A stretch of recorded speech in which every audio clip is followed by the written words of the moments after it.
What's your typical trade size? Trade size, day trade, it can be, because on one of my day trading strategies, they're both trend based. One of them has got a variable stop, and one of them is a fixed stop.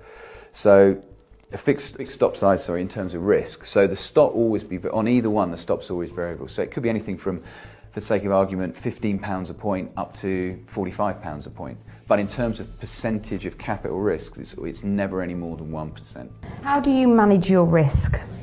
I keep it simple. Risk management is very, very simple. The problem is it's the human behind it that's the issue. So I will be in no more than 3 day trades at any one point and no more than 1% per trade.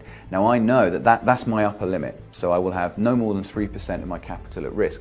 But I know, looking at my trades, because I record them and keep track of what I'm doing, is I tend to only be in 2 trades at once at 0.5%. So I've only really got 1% of my account at risk. And I say to my students, is your objective is to, your risk management strategy should be for the dumbest trader on earth. So you should be able to sit there, and even if you are the worst ever trader, you won't blow your account because you're risking a very small percentage of your overall capital. How do you determine if a trade has failed other than its performance after entry?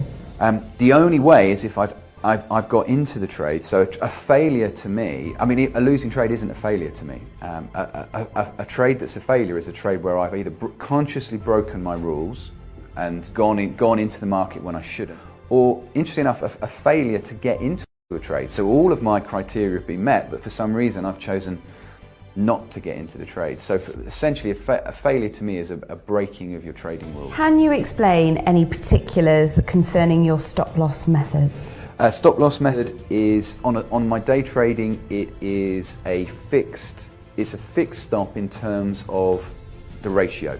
So I'm looking for a minimum of 2 to 1. So if my trade, I'm looking at a previous high, and the distance between my previous high and my entry is 50 points, then by default my stop is going to be 25 points. So stop is going to be half of my target.